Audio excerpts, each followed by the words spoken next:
और ये supreme court कह रहा है ये एम्पिरिकल डाटा चाहिए तब ये जजमेंट लागू होगी, वरना अंडर रिव्यू है। इंदिरा गांधी जी ने भी तो राष्ट्रीयकरण किया था ना।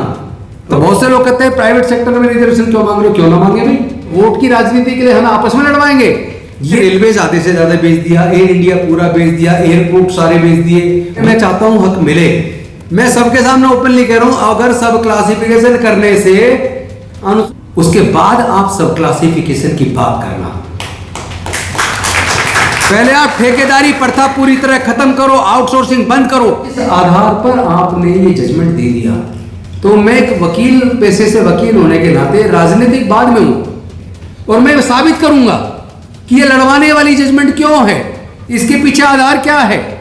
तो मैं वो आपके सामने कुछ तथ्य रखना चाहता हूं।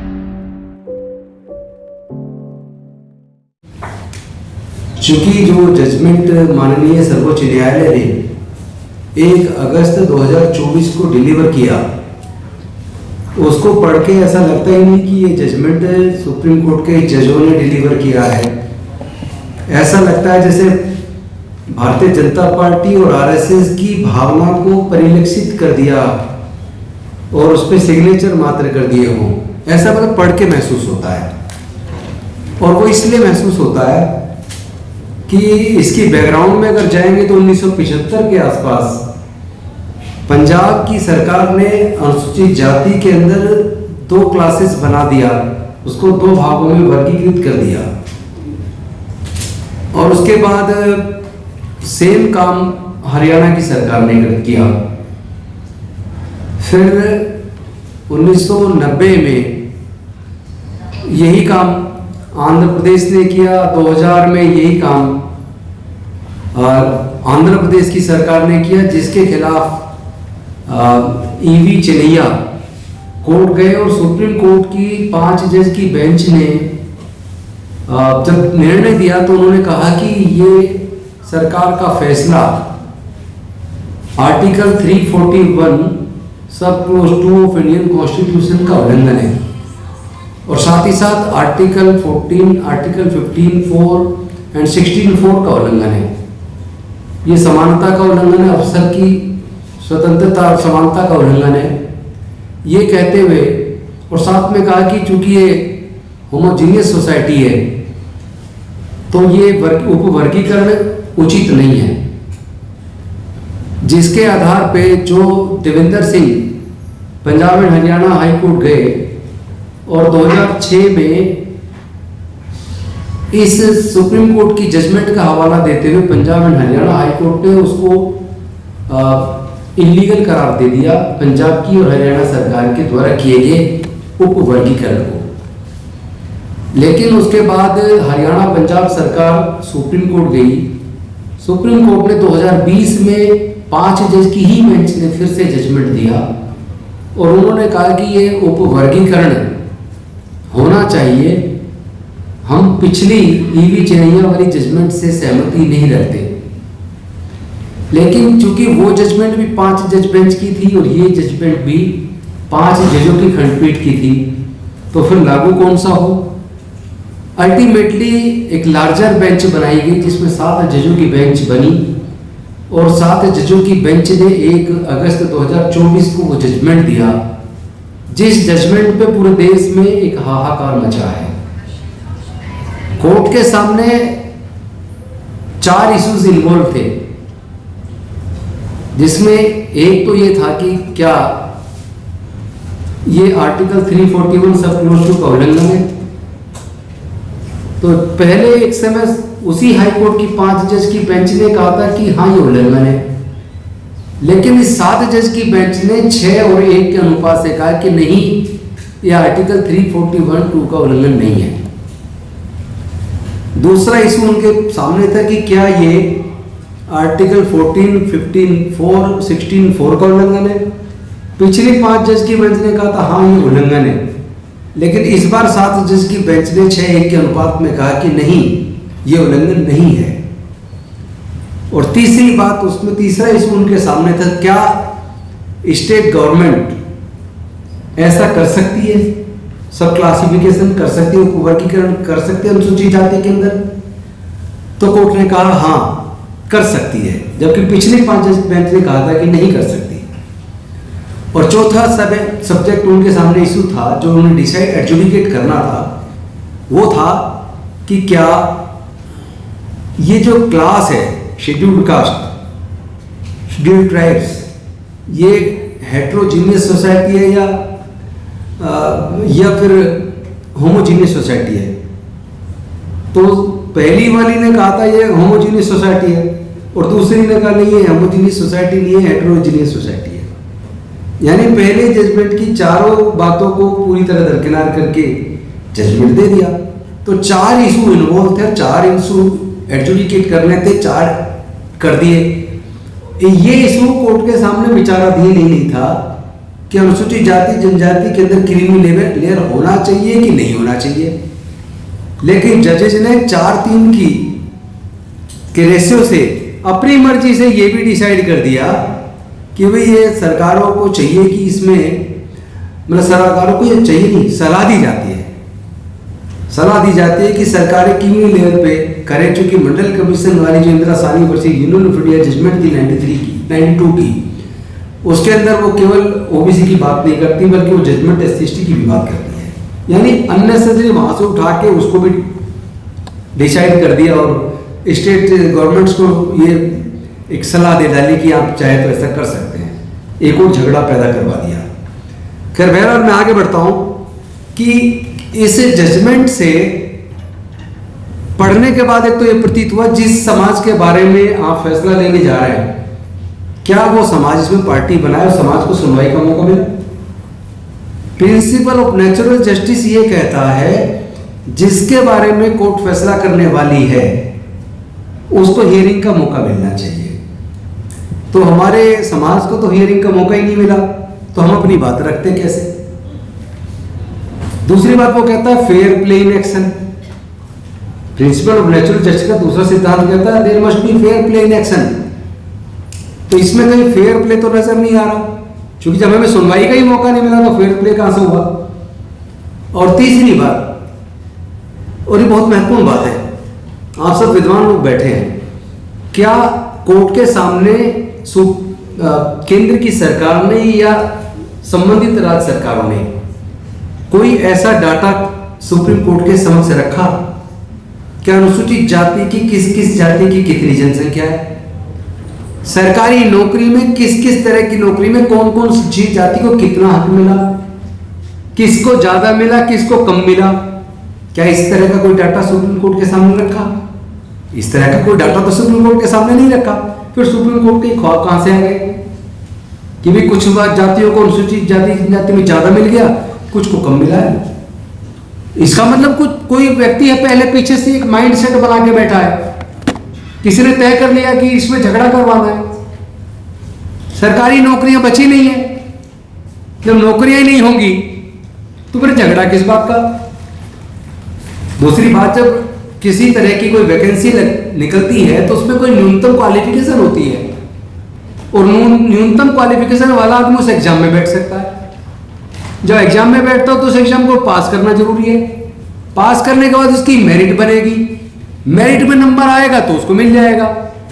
उसमें अनुसूचित जाति की कौन सी जाति को मिलेगा ये तो पहले से तय नहीं होता। तो फिर ये कैसे कह दिया कि भाई कुछ जाति ज्यादा फायदा उठा गई है, कुछ जाति पिछड़ गई है। तुम्हारे पास कोई डाटा भी नहीं है कौन सी पिछड़ गई कौन सी को ज्यादा मिल गया, तुम्हारे पास ये डाटा भी नहीं किस जाति की जनसंख्या कितनी किसके हिस्से में क्या आया, तो फिर किस आधार पर आपने ये जजमेंट दे दिया। तो मैं एक वकील पेशे से वकील होने के नाते राजनीतिक बाद में हूं, मैं एक सोशल एक्टिविस्ट डॉक्टर बाबा साहब अम्बेडकर का सिपाही पहले हूं। तो मैं तो एक वकील की दृष्टि से पैनी नजरिए से कानूनी दृष्टि से भी देखूंगा और क्रिटिकली एनालाइज भी करूंगा। साथ में एक पॉलिटिकल आदमी होने के नाते मैं अपनी समाज की आवाज को बुलंद भी करूंगा, क्योंकि ये जजमेंट अनुसूचित जाति जनजाति के लोगों को आपस में लड़वाने वाली जजमेंट है।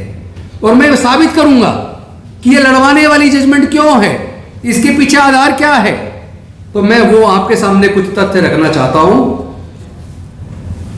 10 ऐसे पीएसयू हैं जो सेंट्रल बैंक्स हैं, नेशनलाइज्ड बैंक्स हैं। केवल 10 बैंक का बताऊंगा, वैसे तो 100 ऐसी गवर्नमेंट अंडरटेकिंग्स हैं जिसके अंदर अलग अलग तरह की वैकेंसीज हैं। जब सारा डाटा लेके बैठेंगे तो पता लगेगा हम सबके साथ केंद्र की सरकार ने बहुत बड़ा धोखा किया है। पहले मैं केवल 10 बैंक का बता दूं, भारत के 10 बड़े बैंक, उसके अंदर चीफ जनरल मैनेजर की 147 वैकेंसी है। 147 में से 135 वैकेंसी पे स्वर्ण जाति के लोग कब्जा किए हुए हैं। 147 में से 135 यानी 92% पे स्वर्ण जाति का कब्जा है, और 3 वैकेंसी पे केवल ओबीसी है जो 2% बैठता है। 9 सीटों पे शेड्यूल कास्ट है जो 6% बैठता है, और शेड्यूल ट्राइब 0। शेड्यूल ट्राइब का तो उसमें कुछ भी नहीं है। और जनरल मैनेजर की 667 वैकेंसी है 10 PSUs के अंदर। इन 667 में से 588 पे स्वर्ण जाति के लोग काबिज है, यानी 88%। और उसके साथ 12 नौकरियों में ओबीसी है जनरल मैनेजर जिसको 2% मिला है। 52 सीटों पर शेड्यूल कास्ट है जिसको 8% मिला है। 14 सीटों पे अनुसूचित जनजाति है जिसको 2% मिला है। तो अभी तो जो शेड्यूल्ड कास्ट का शेयर बनता है वो ही नहीं मिल रहा। फिर आप कैसे कह रहे हो कुछ ज्यादा ले गए, कुछ बिल्कुल पिछड़ गए? अरे ये शेड्यूल टाइप 0 है भाई। क्या सर्वोच्च न्यायालय के सामने ऐसे कोई तथ्य रखे किसी केंद्र सरकार ने, राज्य सरकार ने, या सुप्रीम कोर्ट ने स्यू मोटो कभी कोई इस तरह की जानकारी लेना चाहा, या केंद्र की सरकार ने कोई ऐसा डाटा, उनके पास तो डाटा ऑलरेडी है, क्या इसके ऊपर कभी कोई बात बोली है? या राजनीति करेंगे, वोट की राजनीति के लिए हमें आपस में लड़वाएंगे? ये हमें सोचना है अनुसूचित जाति जनजाति के लोगों को, कौन लोग हैं जो हमें आपस में लड़वाना चाहते हैं। क्योंकि अभी और डाटा रखूंगा, आप चौंक जाएंगे।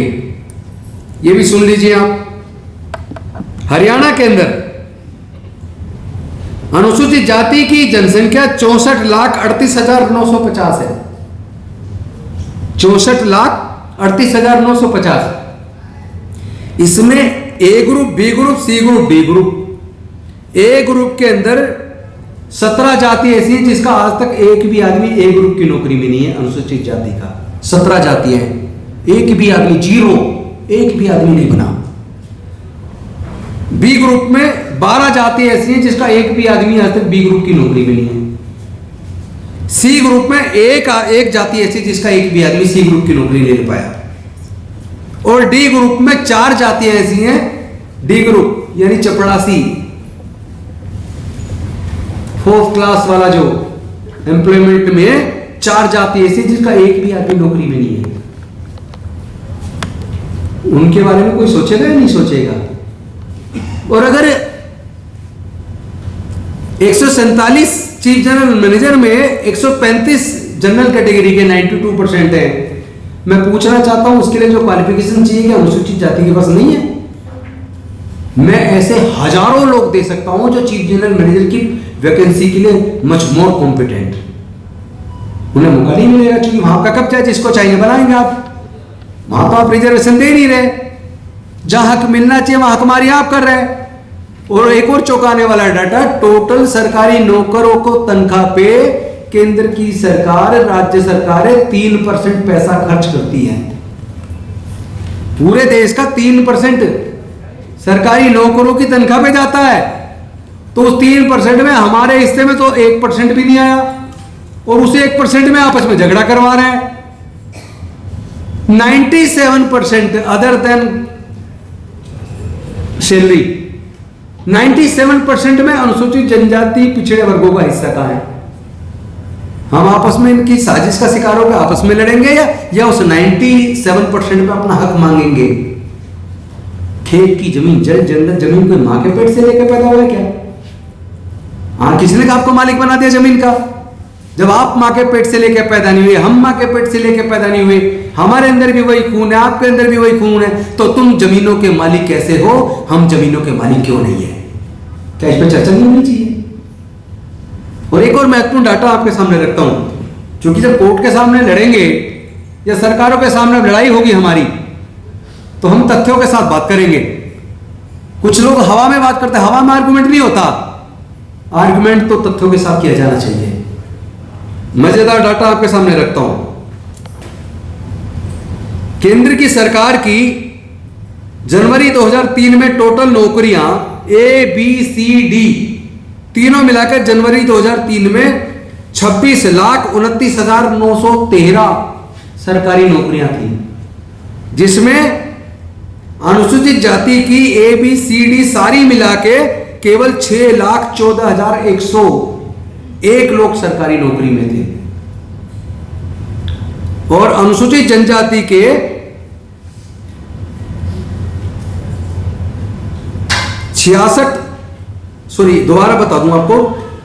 अनुसूचित जाति के 6,14,101, अनुसूचित जनजाति के 2,16,950 ABCD सारे ग्रुप की नौकरी में केंद्र सरकार की। और अदर्स ओबीसी का डाटा उस वक्त नहीं था, ओबीसी का NA लिखा हुआ है।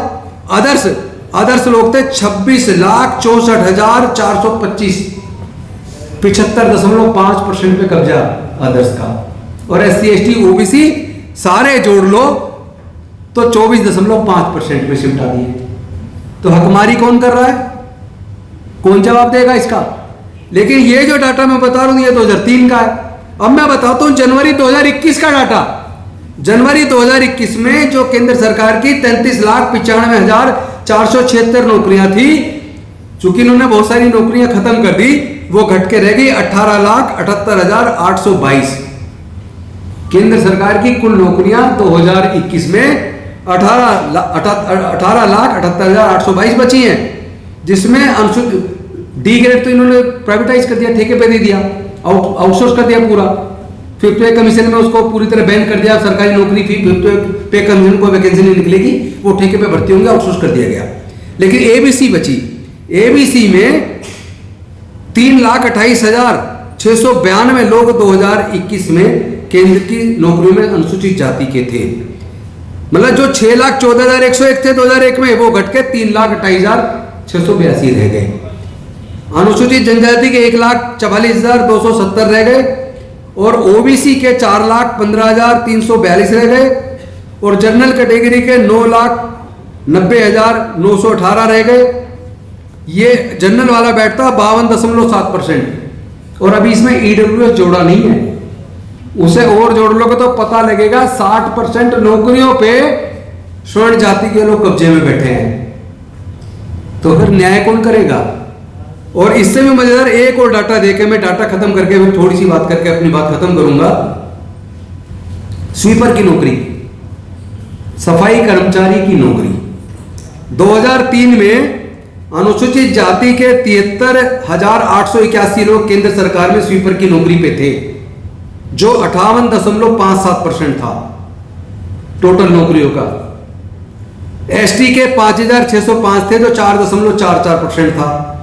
ओबीसी का NA, क्योंकि उस वक्त ओबीसी का डाटा नहीं था, और अदर्स जनरल कैटेगरी के लोग 46,645 यानी 36.98% स्वीपर की नौकरी पे जनरल कैटेगरी के नौकरी कर रहे थे। वो अलग बात है, वो सफाई का काम करने की बजाय वो ऑफिस में बैठते थे, सफाई का काम वो अनुसूचित जाति के ही लोग करते थे। और ये 2021 में घट के कितने रह गए ये भी देख लीजिए एक बात। 2021 में जो 2003 में सफाई कर्मचारी अनुसूचित जाति के केंद्र सरकार की नौकरियों में सफाई कर्मचारी 73,881 थे, वो घट के 14,534 सफाई कर्मचारी रह गए केंद्र की नौकरियों में, और जनरल कैटेगरी के रह गए 18,295। यानी जनरल कैटेगरी के सफाई कर्मचारी की नौकरी में आज की डेट में एससी से ज्यादा लोग नौकरी कर रहे हैं। हकमारी कौन कर रहा है? अनुसूचित जाति जनजाति को आपस में लड़ाने की साजिश कर रहे हो, और काफी हद तक सफल भी हो गए वो लोग, क्योंकि कुछ लोग अनुसूचित जाति के सुप्रीम कोर्ट की जजमेंट को फेवर कर रहे हैं, और हम जैसे लोग जो न्याय की बात कर रहे हैं उन्हें कह रहे हैं कि हमारा ये चाहते नहीं हमें हक मिले।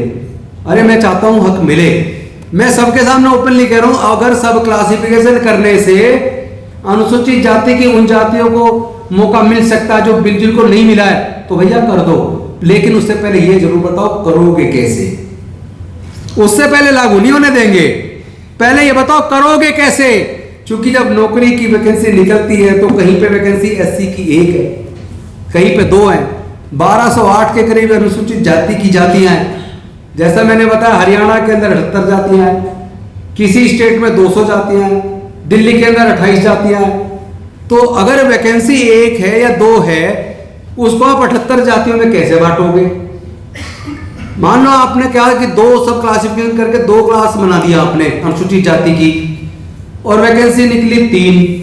अब 3 वैकेंसी में उन 2 ग्रुप में आप 3 को बांटोगे। पहले तो चलो 1.5 उधर दे दी, 1.5 इधर दे दी।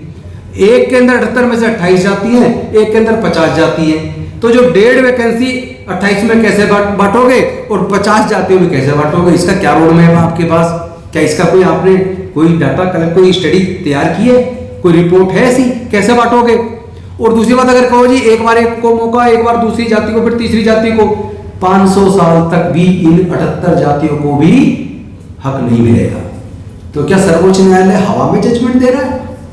जब आपके पास कोई डाटा ही नहीं है, कोई सर्वे नहीं है, कोई स्टडी रिपोर्ट नहीं है, किसी सरकार ने स्टडी कराई नहीं है, पूरा विपक्ष कह रहा जाति जनगणना होनी चाहिए, केंद्र कह रहा नहीं कराएंगे, इससे समाज बटेगा, और ये सुप्रीम कोर्ट कह रहा है ये एम्पिरिकल डाटा चाहिए तब ये जजमेंट लागू होगी, वरना अंडर रिव्यू है। तो पहले आप एम्पिरिकल डाटा लाओ। एम्पिरिकल डाटा के लिए केंद्र सरकार को, राज्य सरकारों को जाति जनगणना, इकोनॉमिक एंड एजुकेशनल सर्वे और जल जंगल जमीन में किसको क्या मिला, किसकी स्थिति कैसी है, किसकी एजुकेशन का क्या लेवल है, वो पूरा डाटा कलेक्ट करना पड़ेगा। तो पहले तो भैया जाति जनगणना करा दो, फिर ये भी पता लग जाएगा कौन सी जाति की कितनी जनसंख्या है, किसको कितना ज्यादा मिला, किसको कितना कम मिला। फिर ये भी पता लग जाएगा कि पर्टिकुलर फला फला तरह की नौकरी के लिए जो क्वालिफिकेशन चाहिए, ऐसी कौन सी जाति जो पिछड़ गई जिनके पास वो क्वालिफिकेशन भी नहीं है। तो पहले तो उन्हें वो क्वालिफिकेशन तो दो, कुछ एग्जाम में बैठ पाए। और उसके बाद अंतिम बात, जब आपने देश के सारे सार्वजनिक उपक्रम बेच दिए, तो आपने रेलवे आधे से ज्यादा बेच दिया, एयर इंडिया पूरा बेच दिया, एयरपोर्ट सारे बेच दिए, बंदरगाह सारे बेच दिए, आईटीडीसी के आधे से ज्यादा होटल बेच दिए, बाल्को बेच दिया, नाल्को बेच दिया, एमटीएनएल, बीएसएनएल, गैस कंपनियां, पेट्रोल कंपनियां, इंश्योरेंस कंपनी, बैंक, सब कुछ तो आपने बेच दिया। तो नौकरी तो खत्म होगी। जैसा मैंने अभी बताया, केंद्र सरकार की आधी नौकरी तो पहले कम हो चुकी है। सारी राज्य सरकारें और केंद्र सरकार को जोड़ लो तो 1.5 करोड़ सरकारी नौकरी है, और देश की जनसंख्या 144 करोड़ है। इस 1.5 करोड़ में अनुसूचित जाति जनजाति का पूरा भी जोड़ लो, ओबीसी का भी जोड़ लो, कितना मिल जाएगा भाई? 1.5 करोड़ में से मान लो ईमानदारी से भी दे दे और 70 लाख लोगों को नौकरी मिल गई, अनुसूचित जाति जनजाति पिछड़े वर्गों को। सपोज करो केंद्र सरकार और राज्य सरकार ईमानदारी से भी नौकरी दे दें, तो अगर 70-75 हजार लोगों को नौकरी मिल जाएगी, उस 144 करोड़ में 110 करोड़ अनुसूचित जाति जनजाति पिछड़े वर्ग के लोग हैं।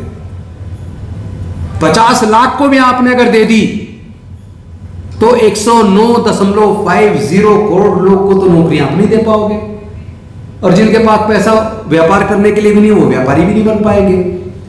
और इस मनुस्मृति के चलते उनको जल जंगल जमीन में हिस्सा नहीं मिला, प्रॉपर्टी में हिस्सा नहीं मिला, पढ़ने का मौका नहीं मिला, व्यापार करने पे भी बंदिश थी।